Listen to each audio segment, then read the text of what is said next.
Hello everyone, thank you so much for coming to this Fridays. My name is Carolyn Finch, I'm the Program Manager here at the Charleston Digital Corridor. Today's topic I am truly very excited to hear about myself. I've had the pleasure of working closely with Jerry just down the hall from him over a year now and hearing his stories. And as we're asked these questions constantly at the Corridor, how do I launch a startup? How do I raise capital? How do I sell my company and hopefully do it all over again? I couldn't think of one other better person to discuss this than someone who's been in the trenches and has done it not once, but now twice. So, Jerry Callahan? Great. Well, thanks, Carolyn. Thanks, everybody. So what I'm going to do is go through this presentation. There'll be time for Q&A in the end, but if there is something during the presentation that I'm not clear about or you don't understand, feel free to raise your hand and we can clarify it. So anyway, let's see, push the button. Here we go. So I grew up on Cape Cod, studied naval architecture at engineering schools. And so here's number one point about market research is naval architect designed sailboats. They actually designed ships, but I was in the sailboat part of it. And the industry in the whole world hired one per year when I was there, and it wasn't me. So you got to think about how big the market is. So then I got the dredging business and ended up being the COO of Great Lakes Dredging Dock, which is still the second largest one in the world. We did some cool projects like built the Fort McHenry Tunnel in Baltimore and gravel islands in the Arctic Ocean so that the oil companies could drill for oil year-round, and the biggest coal port in South America and stuff like that. That was a lot of fun. Then I got into the turnaround business, which was kind of interesting, and then started up a couple companies. Blue Rhino Propane Cylinder Exchange. Does anybody know Blue Rhino? Everybody seen Blue Rhino? Yeah. It's interesting. The only place in the country that I've been where nobody knew anything about Blue Rhino was in Manhattan.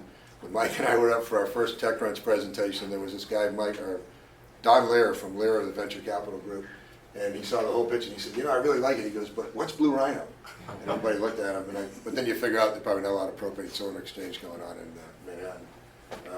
And then National Packaging Solutions Group, which was a consolidation or roll-up in the corrugated box industry. I'm going to refer to both of those companies later on. And then I've been in private equity and venture capital on the management side, and then run some companies and done some management consulting, and basically have a tough time holding a job down. So entrepreneurship works pretty well for me. Got an MBA from Chicago, and now we're working on this product, which is the world's first fully electronic water heater, the HeatWorks Model 1, and that is in fact a full-size unit. That's not a scale model. So pretty cool stuff. We're going to start shipping hopefully the end of this month. So this is a pretty interesting quote that Michelle pulled up from Kurt Vonnegut, which is, honestly, he's been dead longer than most of you've been alive, I think, but pretty interesting author. But I think it's a good thing for entrepreneurs to think about, because you're always on the edge in the entrepreneur world. I mean, you're always 30 seconds from cratering or 30 seconds from bankruptcy or something like that. We're going to talk a little bit how to try and expand that from 30 seconds to maybe at least a few hours. So what's the entrepreneurial process? So it's really where innovation meets commercialization. People have ideas, but unless there's a business behind it, there really isn't anything but just an idea. So that's something that I think people have trouble grasping. But again, innovation, something new, something exciting, commercialization, got to be a business behind it, or it doesn't succeed. So here's something interesting. So why do you want to do it? It can be pretty exciting. It can be fulfilling. It can be scary. But most of the reason why people do it is because they see a better place, or there's a problem that they want to solve. I'm sort of an event-driven entrepreneur. Blue Rhino was an event. There was a problem that sort of came up, which became an opportunity. And the same thing with the water heater. But then there are people like Pierre Omidyar, who founded eBay, who just has he just looks at the sky and says there's some great business opportunities out there. So there's two different kinds of entrepreneurs. So I think, why do you want to do it is a function of whether you're actually able to create something from scratch, or you see a problem and realize that there's a better way to do it. The benefits are it's exciting, it gives you something to do, you can make a lot of money, but the risks are you can actually fail. And one of the problems with failing in the world today is that people have a pretty short memory span, and so they say, what did you do? What was your last gig? Right? Well, that thing cratered. And it's always difficult to sort of pull yourself out of the ground and convince people that, well, I can do it again this time because I've learned all these things. We're going to talk about lessons learned. The realities of it is it's truly all-encompassing. It is really hard to let go of something like this when you get an idea. I've been working on this thing since 2006, and really full-time for the last year and a half or so, but nights and weekends, and my son Jack is over here, and he can tell you how much time I spent in the lab and things like that, but if you really see there's a better world out there, you really have to be driven to succeed. And when you raise money, that's one of the most important things that the capitalists want to look at. They want to see the fire in your eyes and know the commitment, things like that. Key success factors: you need to be an effective visionary, effective communicator, an effective salesperson, really the lead salesperson. You need to have significant leadership skills. We're going to talk a little bit about that. We've got to be indefatigable, which is 100% energy factor all the time. You need to have a strong support structure, family, friends, things like that. And I did this presentation, so that's why there's no quote at the end. It's not my strong suit. But anyway, one of the other things, so I don't know, I was saying to Michelle this morning, there's a Dirty Harry movie that came out in 1973, which is before most of you were born too. But at the end of the movie, he said, a man's got to know his limitations. And that is one of the most key things for being an entrepreneur. You really have to know your limits, because you can't do everything. You can't be good at everything. You don't have the time to do everything. So steps in the process. So what is the idea, and what compelling pain points is it solving? As I'm doing this presentation, going back and flight from San Francisco yesterday, I was taking a break and I was looking at Indiegogo, the hardware startup site, and it just occurred to me that not everybody gets a compelling pain point. There's people out there trying to raise money for a project. Mike's going to laugh about this. Facial recognition for your cat, so you can figure out how much and when your cat is eating per day. And I look at that, now I'm an engineer, I sort of go, okay, so you can look at the bowl at the end of the day. Or if the cat's getting thinner, you can realize that the cat needs to eat more. You sit there and go, what compelling pain point is it solving? So, I'm not a cat lover, so I love you. Anyway, but when you're thinking about that, there's 5 lenses to look through. What kind of people do I need inside and outside the company? Outside the company, support services, but more importantly, customers. But inside the people, what kind of people do I need to make this thing succeed? What's the technology? Is there existing technology I can leverage? Do I have to invent new technology or modify new technology? What's the competition? What's the market size? And the business model. In this water heating business, we actually have a pretty interesting thing going on, and we actually have the same thing going on in Blue Rhino. There was no market. Nobody was doing what we were doing. We were solving an existing problem with a whole new business model. And so it's difficult to figure out what that market size is, because you have to assume adoption rates and buying habits and all kinds of things. And with this product, while it replaces existing water heaters, we call it event-driven for either new construction or retrofit or replacement. The bigger opportunity for us is this thing, as it sits right here right now, can improve the performance, significantly improve the performance of any hot water system anywhere in the world. So that's a market that nobody else can do. Because of our technology, nobody else can do that. So how big is that market? I mean, it gets into the tens of billions pretty quickly. So you got to figure out the market size. And then the business model is also critical, because the business model generally drives, by the way, this tells you essentially, essentially the size of the market, because if there is competition, obviously they're not going to roll over and die. This is more about your cost structure and the feasibility of getting it done. The business model really is the number one driver for how much capital you have to raise. So I like what I call business asset-light models, which is where you outsource as much as you can, so you don't want to build a manufacturing plant. I mean, Flextronics is going to build this unit for us. They're number 2 in the world in outsourced assembly, because it's much more of an electronics product than a water heater or a plumbing product, I guess.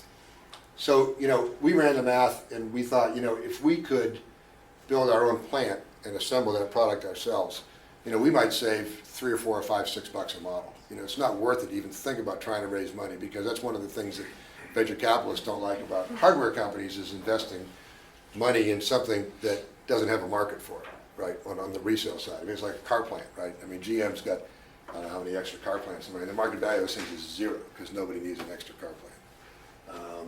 Although Tesla buys one from time to time, I guess. So you got to think about the business model. How are you going to get it done? So it's about speed, and it's about being asset light, this is in my opinion, and how can you measure all the choke points and the toll gates, if you will, to figure out if you're going to succeed. So market analysis, again, we talked a little bit about that, but you got to figure out beachhead customers. It's easy to say, let's say I've got an automated cat food feeder, something like that. So there's a bunch. How many cats there are in the world, or at least in the U.S.? How often do they eat? That sort of thing. And, you can get really excited about, boy, if I just get 10% of the market, I'm gonna be a gazillionaire and this thing's gonna succeed. Well, the key is you need to have beachhead customers. You need to get some people that will buy it, people or company if it's B2B. And then figure out what is it gonna take to get them on board. And we did that, we're gonna talk about Kickstarter in a minute, but we did that partially with our Kickstarter campaign, but we also have some launch customers we're working on which are gonna help us move. So you gotta figure out people or businesses that are gonna buy your product or service, and then are gonna give you feedback so that you can continuously develop that, and hopefully they'll refer you or your product or service to somebody else. So that's really, really important. Feasibility, this is sort of where you sort of do the massive spreadsheet work. And you gotta find some good people to do that. That guy sitting over there with a haircut like mine is fabulous at it, Brad. He and I have worked together for a long time, done a lot of projects together.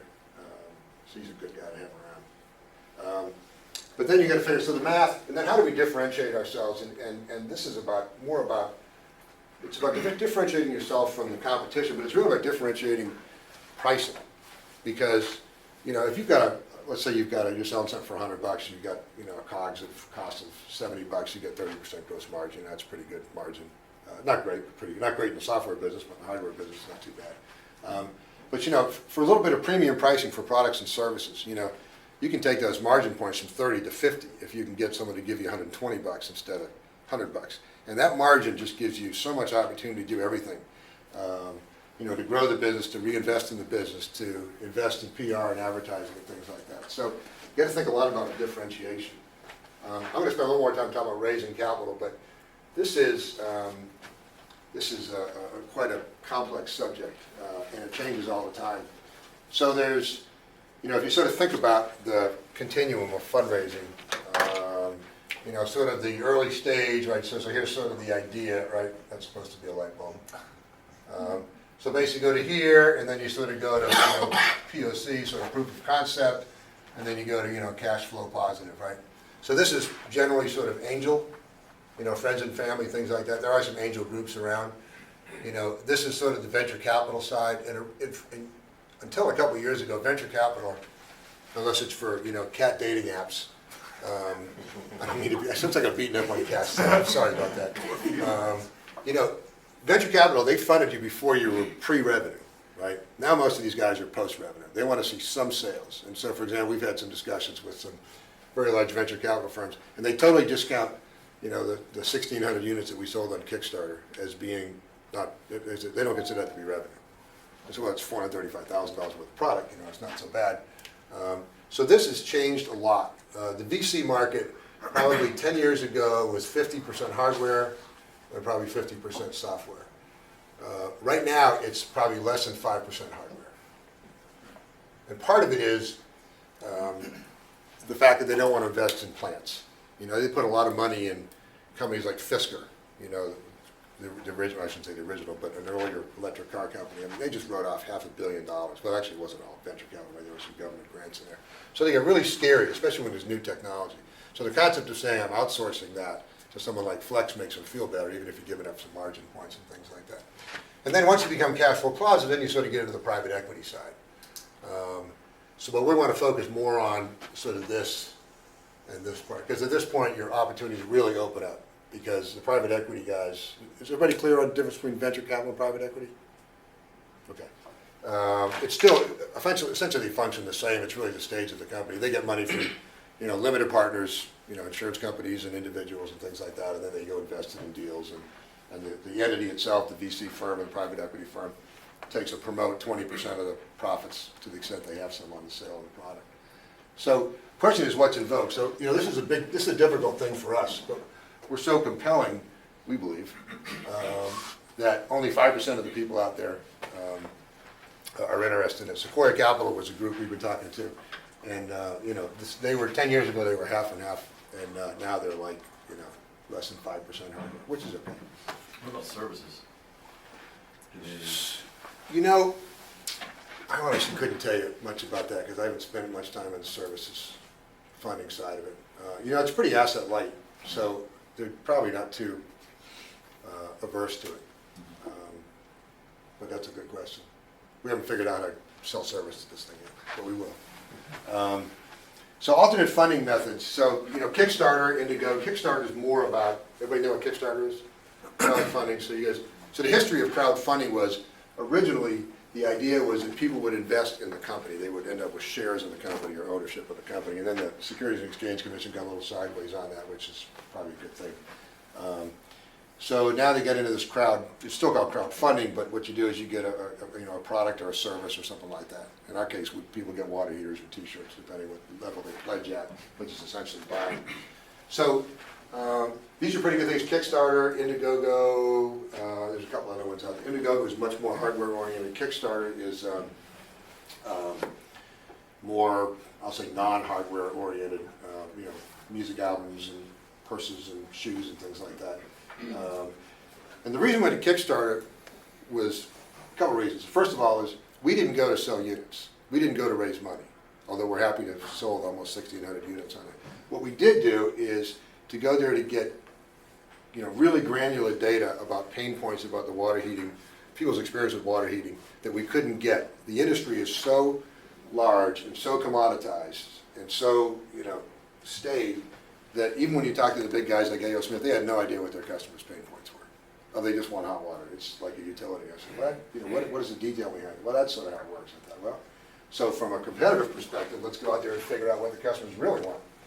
So that's why we did it. We also tried to make it as hard as possible to find us. So we went to Kickstarter as opposed to Indiegogo because about 5% of what Kickstarter does is hardware. So we really tried to stress test the data. We launched our campaign on January 2nd, which is the worst time to do it because we want to try and make it as difficult as I say, stress test the data. What was really interesting about it was not the fact that we actually raised, sold $435,000 worth of hardware, but the fact that this whole new market that I talked about, 44% of the people bought the unit for one of those 3 new applications that didn't exist before they saw the video. And I can tell you, I'm in the video, it's not the most compelling video. So that was such a huge thing for us. If it was 10%, you might go, well, okay, so maybe there's a market there. And almost half the people buy it for something that they've never seen before. It really helps you change your business. So we're going to talk a little about pivoting, handling the curveballs in a minute. So a lot of value in doing something like Kickstarter, but one of the things that entrepreneurs need to do is always be sort of, head around, head up, head down, trying to figure out exactly what does that piece of data mean? What does that information mean? What can I do with that? Should I change my plan? Another alternate funding method is partners or suppliers. And so my favorite story is back in the Blue Rhino days. So we were from 0 to 4,000 retail locations in a year, which was like this. And we were going through cash like it's going out of style. If you think about the Blue Rhino Cylinder Exchange, there's a rack of a steel cage with 36 cylinders in it. So each of those cylinders was about $20, and the cage was about $200, and it cost about $300 to put them in on average. So it was, about $1,200. And we were making a lot of money, but we were just going through cash like it's going out of style to set up all these locations. So you can do the math. We blew through about several $1 million pretty quickly. I shouldn't say blew through it because it were actually assets. But so we went to the financial world, and they said, "Oh yeah, this is a great model. Yeah, we've seen it. Yeah, I can see your sales are growing up, and you got Home Depot and Lowe's, there's lots of customers, and Walmart, and Kmart. This is great. Yeah, we're happy to lend you money." And there's 2 types of lenders essentially. There's the cash flow lenders, which if you got an existing business, they say, "Oh, the business is got EBITDA of $10 million a year, we'll lend you $20 million or something like that." But then there's the asset-based people, which will lend you some percentage on inventory, some percentage on accounts receivable that are sort of within payment terms. So we didn't qualify, we didn't fit into the asset or the cash flow lenders. So we went to the asset-based guys, which would lend us against cylinders and cages. And they were like, "Oh yeah, no, this is the most exciting thing in the world." Until they figured out that what they were lending us the money for to buy brand new cages and brand new cylinders, in order to make the business work, all their brand new cylinders were going out the door and we would get old cylinders back. I mean, you talk about hitting the brakes. I mean, within about 72 hours, nobody in Wall Street was calling us back because they also attacked each other. And we're like, "Ooh, that's not so good." So spent a little time thinking about that. And we had, there were two companies making these 20-pound propane cylinders in the U.S. There was Worthington Industry, huge steel company out of Worthington, Ohio, makes everything. That was a small part of their business. And then a guy named Darryl Reschneider out of Manchester Tank in Crossville, Tennessee, and he was like 20%, family-owned business, stuff to him. So I went to Darryl and I said, look, and he hated Worthington because they really sort of capitated his prices. They were a big company, they didn't really, it was less than like 0.2% of their sales. I said, how'd you like to go kick Worthington's ass? He said, yeah, how are we going to do that? I said, I'm going to give you, at that time, we were buying more cylinders than anybody, even the gas grill people, because we were putting them in inventory in our cages. And I said, look, I'm going to give you 100% of my business. I'm going to buy, 100,000 cylinders in the next 12 months. He goes, all right, what's the catch? I said, you got to give me 270-day payment terms, because that gave us enough time to generate enough cash to pay for the cylinders for him. So, shook hands on it. 2 days later, the paperwork, bam. He was sort of going like this because we couldn't install any more cylinders, and then we just go like that. So, pretty innovative way to get something done. So how did he function operating that way? I don't understand. If he has no capital to produce the cylinders. No, we didn't have the capital to buy the cylinders. But how does he have money to actually produce them? Oh, because he's a family-owned business and he had plenty of cash and stuff like that. Yeah. And there's good margin to doing that. I mean, his material cost was probably $3 he was selling to us for 20 and probably $2 a conversion, something like that. I see. So it helps to find, partners and suppliers, and I think to this day, I think he's still, we started founded Rhino in '96, and still 80% market share, but I think that he's still the exclusive supplier to him. Pretty interesting. So this is where you start getting into the real headaches and the real sleepless nights. Launching the product or service while minimizing the cash burn rate. So, you got to sell, right? Nothing happens without a sale, and nothing good happens until you collect the money for the sale. So this is where you're balancing all of these different things about hiring people, and we're going to talk about just hiring people itself is a challenge in itself. But how do you really launch it in the most cost-effective way? And that's really, that and trying to sleep at night are the two hardest things of being an entrepreneur, in my experience. So for example, like in Blue Rhino, so Home Depot was our launch customer, and if you go to Home Depot's store or to their headquarters and stuff like that, they have this thing, top 10 ways to succeed as a vendor of Home Depot. 100% on time and complete delivery. See number 1, right? So the top 10 things.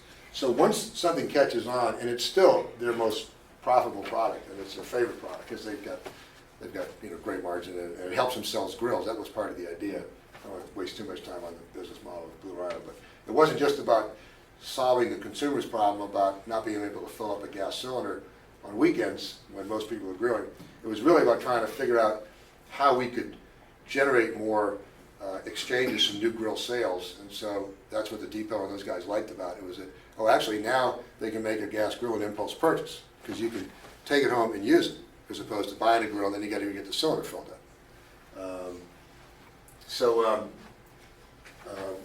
So that was a big challenge for us, is trying to figure out, again, not just the asset side of it, trying to buy the cylinders and the racks, but trying to figure out how to route the trucks most effectively. In the meantime, Home Depot saying, we just gave you, what they call Sector 7, and, we want to do these other sectors, and, they need to be set up like in a week. And we go, well, we don't have a distribution facility in Oklahoma yet. So that was a big challenge for us, holding the customers off, which is a good thing when you're in selling mode, but really launching the product and the service. So this is some of the things that gaining and handling exposure, the PR side of it is much more important these days. When I was in the Rhino days, it was AOL, I mean, you couldn't even have your whole name on your email address. It was like 7 letters or something like that at AOL.com. I think I had a dial-up connection like 50K. I was like, smoke it. 56K, excuse me. So PR today is really important. We had a PR firm that we canned about 6 weeks ago because he didn't sort of quite get it. So we just hired a new one, and that's why I was out in San Francisco the last couple of days working through the messaging and some of the next steps and things like that. But it's amazing how much more important to me as an old goat that PR is these days. You really have to get the buzz out there, and you're going to spend a lot of money. I mean, good PR firms are, $15 grand a month. It's not cheap. And a lot of places bring it in-house once they sort of get the buzz out there and they sort of figure it out, I mean, depending on how narrow your market is. You know, if we were just going to be in the traditional water heater market, we could probably handle our own PR in-house because you know you send articles to Plumbing Engineer magazine, really, you know, dynamic magazines. But for everything we're trying to do, it's a whole different deal. Things like TechCrunch, you know, we were fortunate to go to TechCrunch this year. TechCrunch is shut in New York. We ended up second, which is pretty exciting. And that's actually why we canned the PR firm, because they said being second at TechCrunch, which most people will say is the biggest opportunity in the world to pitch to VCs. They said that wasn't newsworthy, so we won't debate that any longer. And then social media, so this is an area that I have absolutely no expertise. You know, my engineering mind says, why would I want to be friends with my water heater? But maybe there is a point for that. But there's a lot of interesting stuff that's going on. There's all of that stuff. You know, you got to keep you know, front and center of everybody. And by the way, this whole PR part is much more important to the venture community than it used to be, because they're so much more aware of, you know, the buying habits and what the newsletters and everything else that's out there for people. So back to growing the company, dealing with growing pains. Again, you know, you're trying to launch a product or service while minimizing the cash burn rate. But there's so much more than that, because, you know, as the entrepreneur, you're front and center. You're the sun, and every single thing requires your attention. I won't list them all, but you know, there's sales and marketing, and there's operations, and there's HR, and there's fundraising, and there's investors, and there's stakeholders, and you know, there's all kinds of different stuff like that. And the biggest problem is trying to give enough mind share and time to each one of these things, and just trying to figure out how to prioritize stuff. I mean, I tell you that I spend most of my waking moments in the middle of the night are thinking about prioritizing what I'm going to do that day, even though I have a fairly good ability to plan long term. So what am I going to do that day, right? So for example, I went to San Francisco on Wednesday, came back yesterday for a 4-hour meeting with our PR firm, because if I didn't go that week, if I didn't go yesterday or the day before, it was going to delay some other things by 2 weeks. So you're always sort of thinking about, you know, optimizing your time and the value. So that's a big opportunity, but you really got to be on top of all that stuff. Handling the curveball. So just give you an example of that. So in the last 6 weeks, we had to change our plastic molding vendor. Most of the parts inside of that are high-strength plastic, and also change the assembly house. So we were going to use somebody else other than Flextronics, and then we found out that they were excited about it, but not as excited as we thought it needed to be. But but the other thing was a complete nightmare. So I've been in business for, you know, several decades, let's say.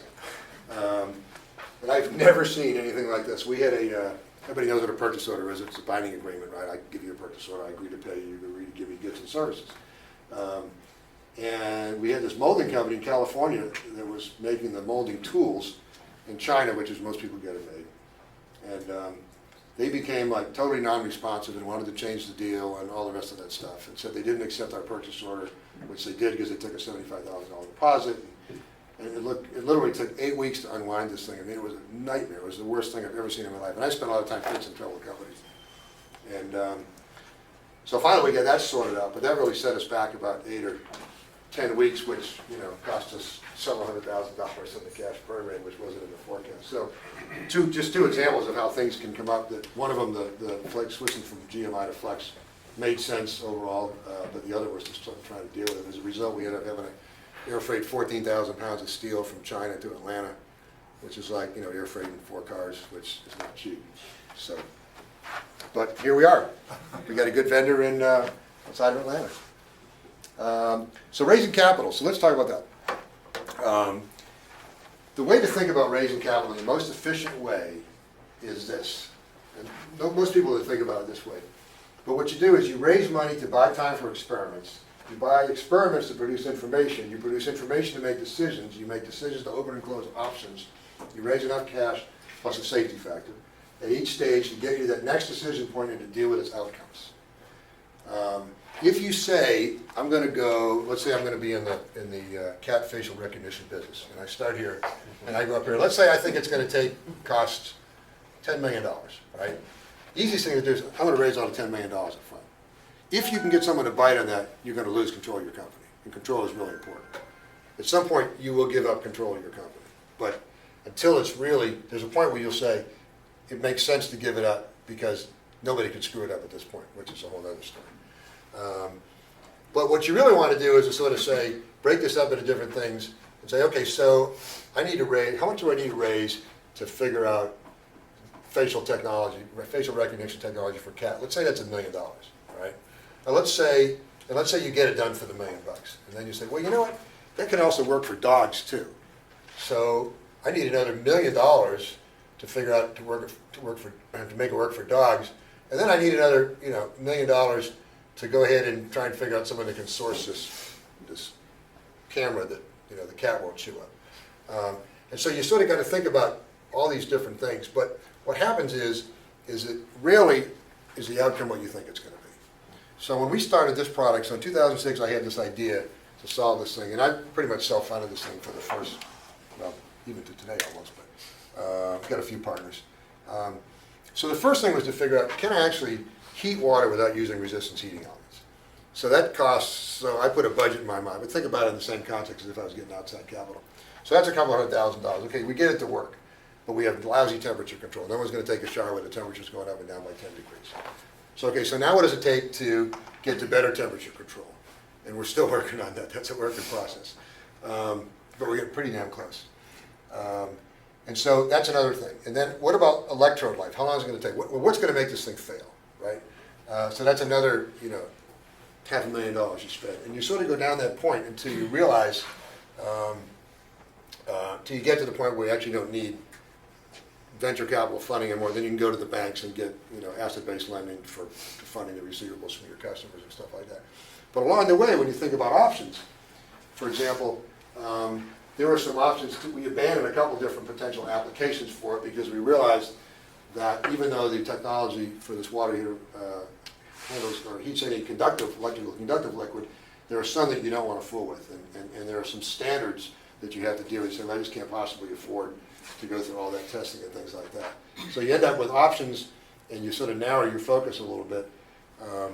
But then you also find different things. Like we realized that this whole new market we talked about is nobody out there who's a competitor of ours can actually accept preheated water, and that'll put you to sleep in a minute if I tell you why that is. But even though there's plenty of Starbucks out there, but that's a huge thing. So we're like, well, what can we do with that? And that's how we end up this whole market. So as sort of a side note, as you think about what your competition's products can and can't do, and obviously you got to test a lot of your competition's products. That gives you an opportunity to figure out new markets. Now, why is this all important? Because everybody knows, risk-reward ratio, right? So as the risk goes down, the rewards go up. Another way to think about it is, it's like high yield versus regular, CDs or something like that for funding. If you can take the risk out and define the payoff more clearly in terms of value and timing, it's a lot easier to raise capital, and you give up a lot less of the company. So exit stage left, wow, this is the most difficult thing after getting the thing to where you're making money. So knowing your exit options, I always say I never want to get into something unless there's at least two ways I can get out of it with my own decision-making process. In other words, so another way to think about it is, oh, I'm just going to take the company public. Oh, I'm just going to sell to a VC firm. Oh, I'm going to go sell to a strategic. There's a whole list of options that are much larger than you could ever think. And they change from time to time. I mean, the IPO market has actually cooled pretty much. Alibaba's coming out after Labor Day, which is interesting timing from a market perspective, but I think that's going to be probably the last, it's going to be huge anyway, but I think it's going to be the last significant one we see actually this year because of quantitative easing and some other macroeconomic issues. So you always have to keep thinking about what these options can be. Again, there's really easy ones, IPO, sell to a VC, sell to a private, or you don't necessarily sell to a VC, but get enough venture capital funding where, essentially you're exited out from an ownership perspective. Private equity, the guys that are actually just trying to grow your business after you're cash positive. Strategic buyers, that's always like, oh yeah, somebody's going to want to buy me. And I can tell you that over the years, especially in the turnaround side, a lot of the businesses that I fixed were going to be sold typically because either the bank took it over or the owners just said, I got to get out of this thing. Trying to get a strategic to buy your business is really, really difficult, even though it's really obvious. It should fit right in there. You know, big businesses, and I've been in a lot of them, big businesses, you know, elephants move like 5,000 times faster than those things do. It's hard to get a champion. It's hard, you know, they tend to work by consensus. And, you know, you get one naysayer, everybody kind of goes, okay, well, it's not a big deal for us. And the other thing is about scale, right? So, for example, you know, A.O. Smith, largest water heater company in the United States, you know, $2 billion in sales. If they were to buy us, let's say we're doing $100 million in sales, right? Which we're not, but let's say we were. That wouldn't even move the meter, right? They go from $2 to $2.1 billion. You know, the market's good, public company market's going to go, okay, that's great, yeah. But we'll see it in a couple of years once you actually integrate it and things like that. And that's another big problem with big companies that is integrated, which is why one of the things that Google does so successfully, they buy someone like a Nest, they let it run independently. They manage it, but they keep the management team in place. They don't say, oh, you got to be part of Google because we want to cut 20% of HR and all the rest of that stuff. So then you sort of get into the proper positioning and planning, which again changes, you know, fairly dynamically. Who are the buyers? And one of the things that you should think about is that usually, not always, but usually,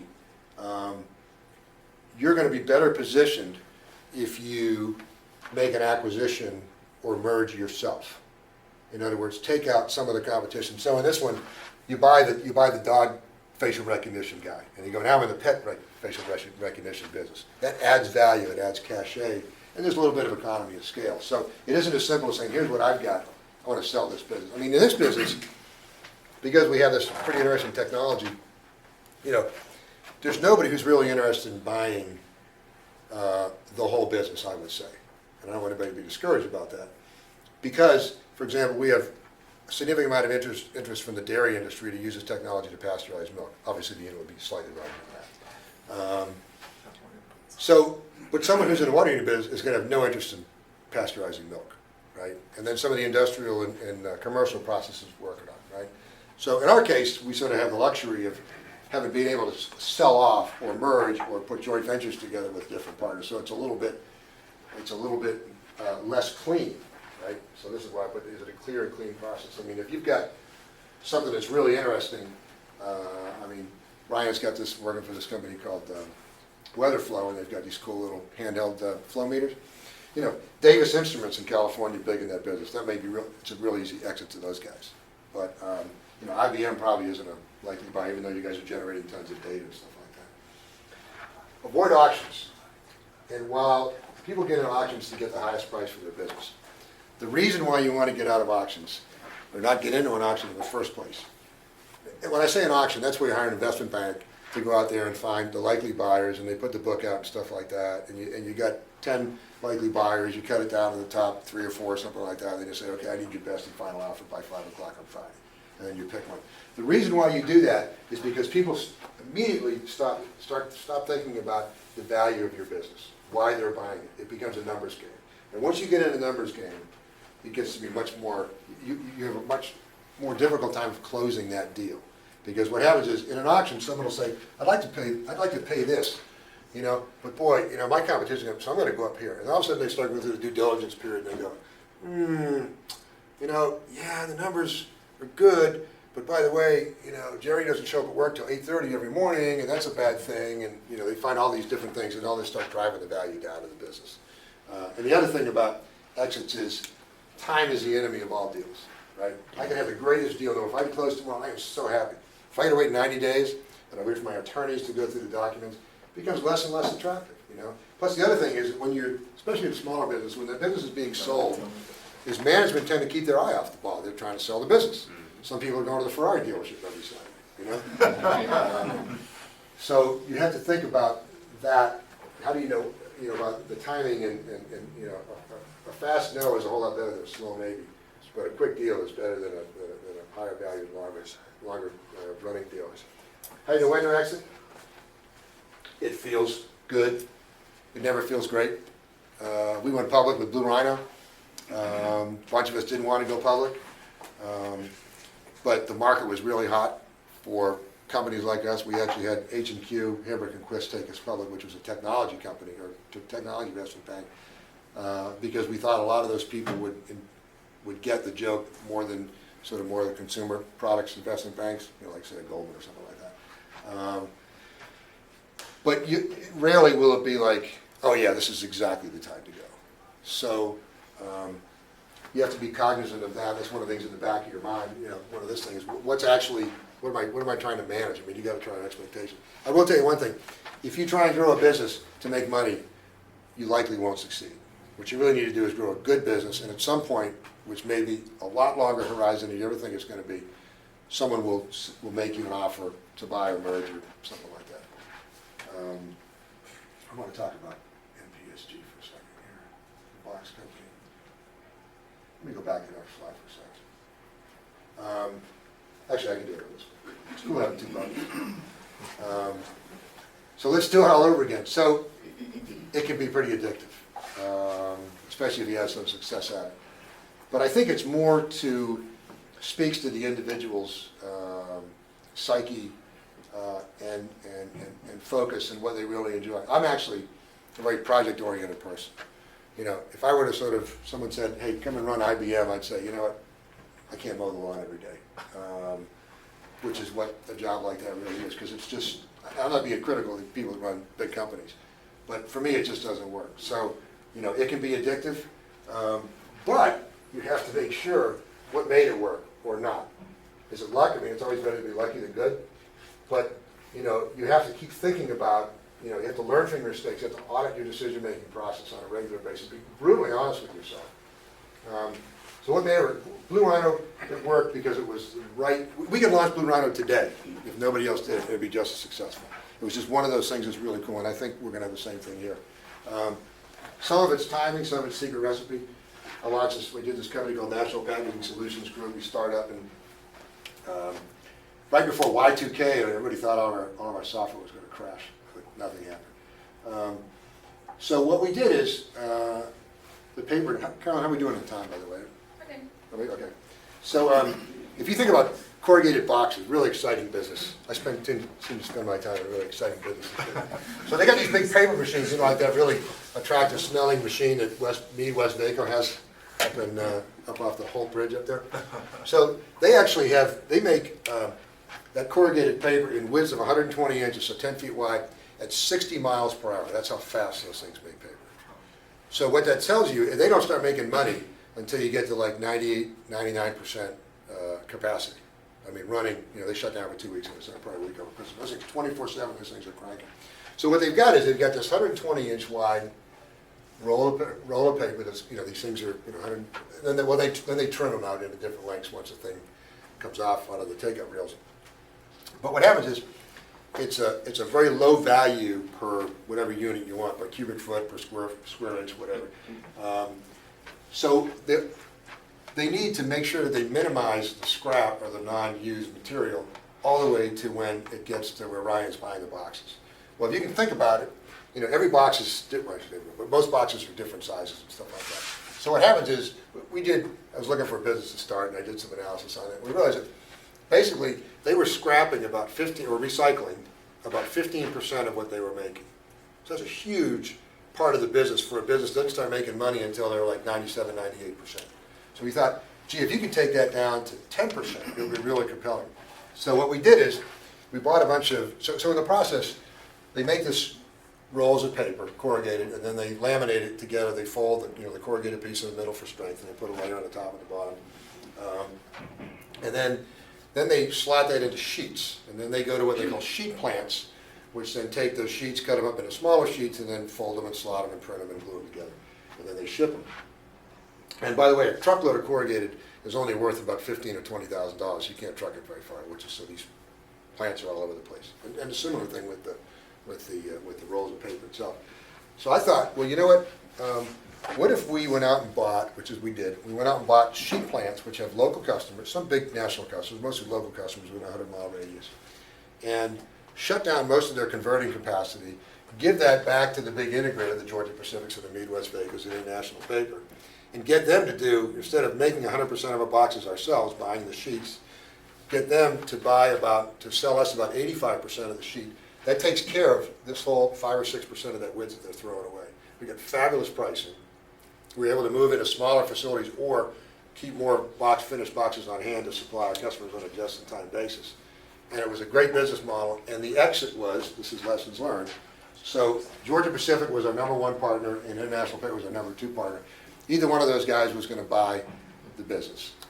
We got pretty close, big company, took a little bit longer than we thought, to strike a deal with Georgia Pacific where we would just make, a lot of money.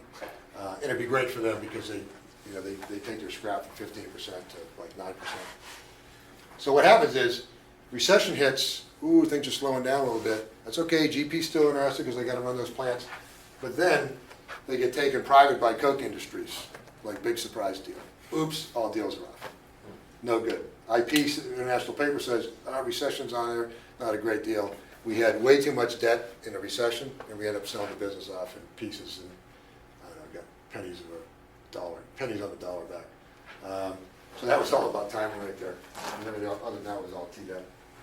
But learning from your mistakes again, really auditing your decision-making process and just being brutally honest with yourself. We all have, older you get, the shorter your memory is, but you sort of forget about, it's easy to gloss over some of the more glaring mistakes you've made in your life.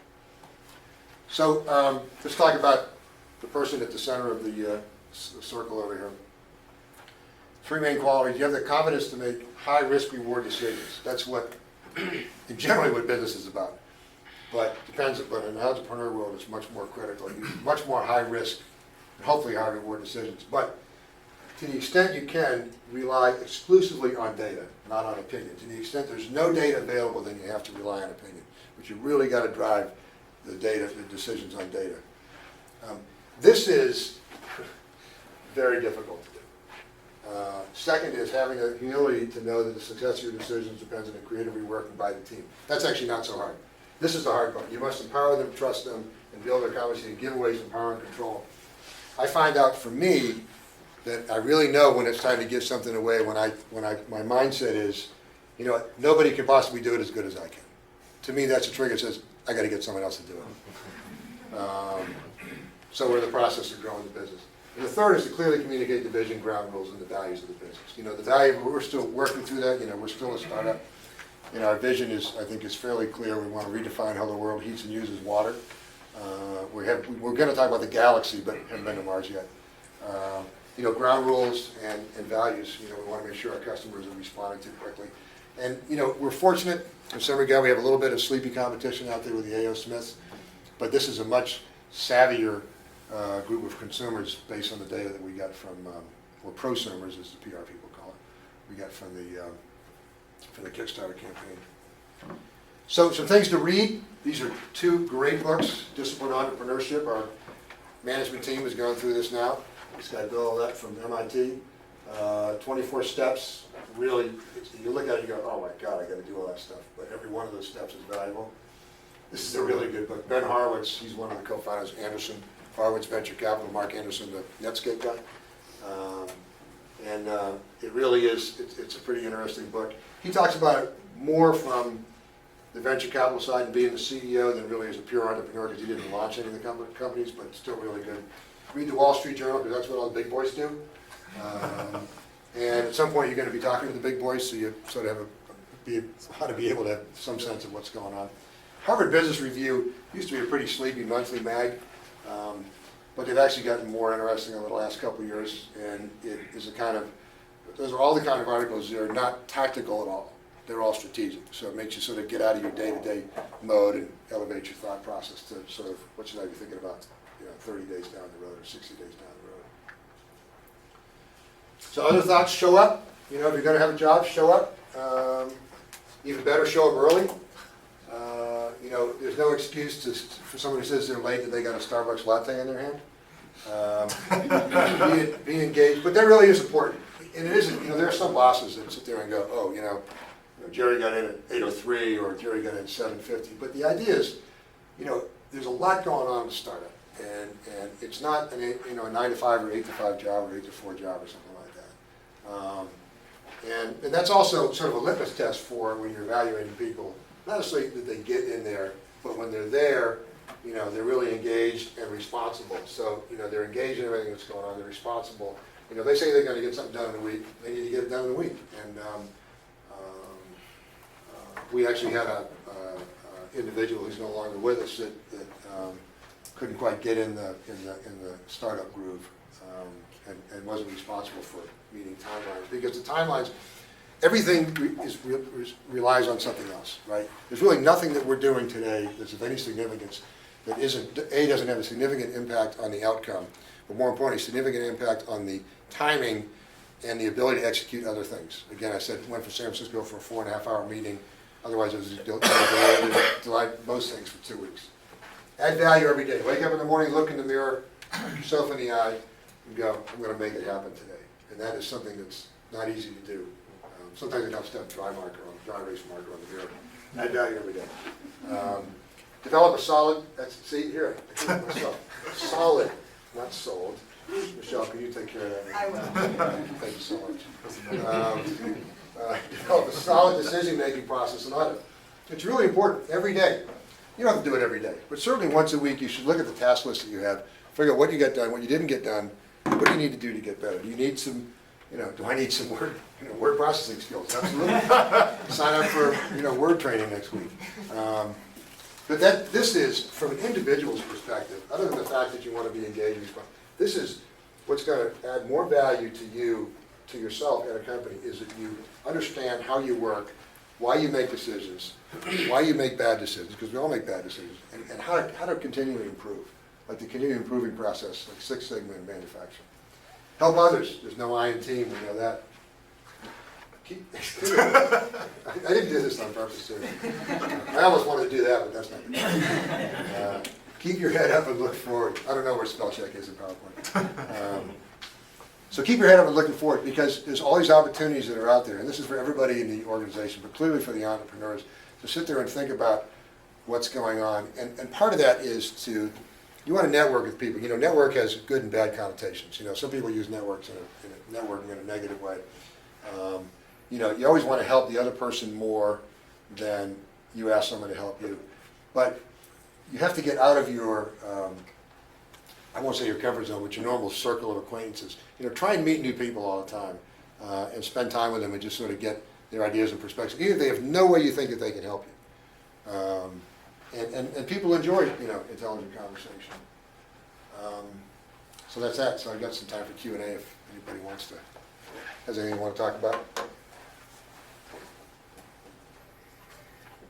This is probably not a great question to lead off with because it's a little off topic, but I'm just curious because you said, you mentioned that nobody's really interested in buying a whole business and you've got kind of a technology-driven company. Do you hold your IP in a separate entity than your operating company? Yeah, we do. Yeah. And by the way, IP is just a good point. We've got, we think, pretty strong IP protection. You talk about burning cash. Our European patents alone cost us over $300,000. And then we get the letter from the EU Patent Office that said, oh, great, you got a patent in the European Union, which is 34, 36 countries. And by the way, you now have the pleasure of choosing which countries of the EU that you want to validate it in for another couple grand. You kind of go, okay. So we figured not to go with Albania. Greece was on the front, but we like Greek food, so we thought so you can spend a lot of money on IP. And by the way, if you think about some of the things that the venture capitalists value when it comes to raising money, IP is probably the number one thing. Good IP, crappy IP isn't worth anything.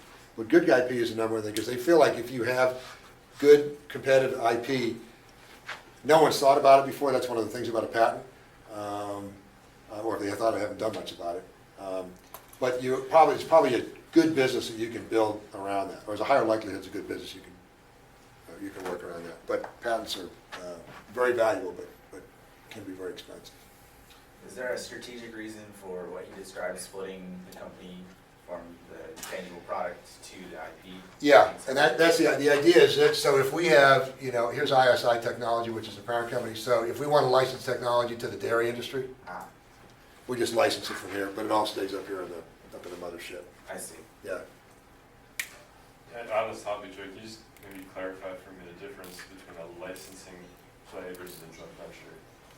Yeah, so that's a good question. So if we were to, so one of our challenges is going to be expanding overseas. We've got a tremendous amount of opportunity, and so At the beginning, we'll go to certain markets and we'll distribute product. We'll make product in the US and we'll send it over there. We're very much made in the USA, at least for the US market. That probably doesn't mean that much in Germany, but and nothing in China probably. Typically what happens is when you go overseas, you got to distribute product for a while, and then it's going to be made where we are to get the market proven, and there won't be as much margin. The unit won't be as profitable. Then at some point, you decide you're either going to license the technology to, let's say, Bosch in Germany, and they're going to source it wherever they want, and you'll get a royalty, which is typically, in the 5 to 10% of wholesale revenues is what you'll get, and then they take care of everything like that. That's sort of, go to the mailbox every month and look for a check program. You do essentially lose control of that business, and they can sort of do whatever they want, which can be good or bad. You don't want to try and optimize everything. But the other thing is sort of when you think about a joint venture, which is where, let's say a 50-50 joint venture, we throw in our technology, they throw in their sales and marketing and things like that, and then the venture splits the profits. And that's ideally where we'd like to go. Because they're actually involved in it. You've got sort of 50% of the management team, the board of directors or oversight, if you will. Where if you just license technology, it's really hard to write a document that keeps them from doing other things like getting into the dairy business or something like that. And if they do, then you got to enforce it. At least if you're on the board of managers, you've got more probability to influence the outcome. Understanding the business side of things, but not having an MBA, or, how critical is it to have that understanding yourself versus teaming with somebody or hiring that out? I mean, how would you approach that? The business side, you mean as far as? Well, you're an engineer, I'm an engineer, not really educated in understanding the whole business world and making, critical business decisions and understanding what to look for on the business side. Yeah, all good question. So there's sort of 3 types of MBAs. I don't mean individuals, so you can go to, there's finance, which is sort of Wharton style, which is really, people like that, they go to work at Goldman and Merrill and people like that. Then there's sort of the ops style, which is University of Chicago, where I went to school. Operations management is sort of their forte, and they tend to go into business. And then there's sort of there's the case study, the Harvard School, and these guys go to academics. Academics, generally speaking, something like that. Although a lot of times they'll go work in the investment banking side. So I will tell you, so I got an MBA, and the value that I got out of it is I got it in certain, and I didn't get mine until I was, about 33. What it did is just help me, and I was the CEO of Great Lakes at the time, and what it did help me, it wasn't like I thought, I got all this huge skill set, I'm going to go out and do like a new set of golf clubs. It was like, this is, something would come and I go, now I know how to handle that, or I've got some different thoughts on that. So just for me, I can't speak for everybody, it's a pretty valuable way to think about business. Now, you look like you're about 30, so at 30 I wouldn't go back to school and get an MBA. Well, I got to get my glasses, got to get my eyes fixed too. But it's a lot easier to hire MBAs and things like that. The business side of it, I'll just give Brad Strickland a plug again. I mean, you find a guy like that, and he works for a company called Supporting Strategies, which provides outsourced financial management work, and he does it. He's a great job. So get a card, but because he can be helpful in any scenario. But if you find someone who can do all that stuff for you, knows how to build the spreadsheets, and you can't just have a P&L. You got to have the P&L, the balance sheet, and the cash flow statement, especially the cash flow statement. And then the key is to explain to them, if they don't know already, what are the key drivers of your business going to drive numbers in that spreadsheet. So I would say don't worry about that. That expertise can be hired. Yeah. The financial part, where you actually go get your money is a little bit more difficult than that. But that sort of depends on, like I said, what's in vogue, catfish recognition, my whipping post of the day. Yep. Are we ready? You ready? Tell them what they're getting. You're getting Cool Heatworks t-shirts. Very good. So we're going to pull 3 cards, and whoever we pull, our office is over there. You can come over and get your size. I was gonna say, I know that one's yours. You already have one. Jeffrey Johnson. Cool. Alright, and yours is like the thickest business card, isn't it? He's a heavy hitter. Oh, and Marty, yay. That wasn't on purpose at all. Alright, and the last one with the red card. I can't read it. Oh, Lindsay. Oh, alright, Coolio. Cool, great. Well, thanks very much. I think, you want to finish up?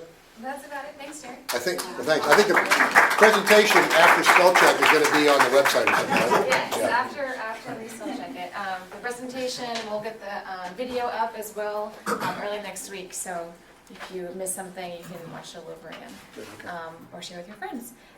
Thanks all for coming. Next month we're doing our Back to Our Code Talks, our popular series, and it'll be code testing, QA versus unit testing, and everything in between, and why to do one versus the other. That's all Latin to me. Great. It'll Well, be thanks so much. interesting. Thank you so much. Thank you. Yeah, thanks, everybody.